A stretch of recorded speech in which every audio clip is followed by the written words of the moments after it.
নমস্কার বন্ধুরা, নতুন একটা ভিডিও নিয়ে আবার চলে এসেছি। গ্রাম্য পরিবেশ কার ভালো লাগে, কাদের কাদের বাড়ি আছে তোমরা জানিও। আমি এখন বনগাঁয়ে আছি, তোমরা দেখতেই পাচ্ছ। এত সুন্দর বাড়ির মধ্যে বেগুন গাছ, পটল গাছ, মানে অদ্ভুত লঙ্কা গাছ। আমার এত ভালো লেগেছে। আমার বান্ধবী লিপির বাপের বাড়িতে গেছিলাম। তোমাদের কাদের কাদের গ্রামে বাড়ি আছে বলো। এই দেখো লঙ্কা গাছে লঙ্কা হয়েছে, আর চালতা পড়ে রয়েছে। দেখো চালতা গাছটা তোমাদেরকে দেখাচ্ছি। এই দেখো প্রচুর চালতা হয়ে রয়েছে, এদিক ওদিক পড়েছিল। তো বাড়ির মধ্যেই সব কিছু। গ্রাম্য পরিবেশ এই জন্যই ভালো লাগে, আমার তো ভীষণ ভালো লাগে। তো আমি বসে একটুখানি, তোমরা তো জানো সব কিছু শেয়ার করি। এই দেখো এই পুকুরে প্রচুর মাছ, পিকনিক করার জন্য ভীষণ ভালো। আর লঙ্কা গাছে তো প্রচুর লঙ্কা হয়েছে। এই দেখো বাড়ির মধ্যেই ক্ষেতি জমি, সেখানে আমরা যাব।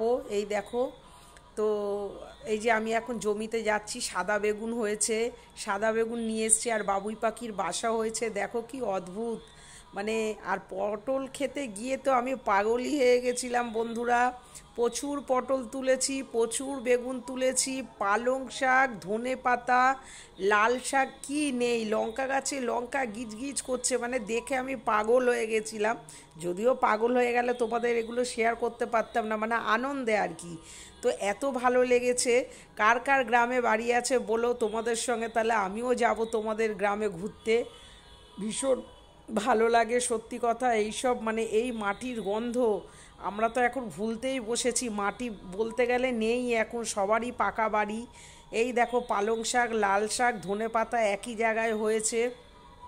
এই যে বেগুন গাছে বেগুন ঝুলছে, কি বড় বড় বেগুন জানো না।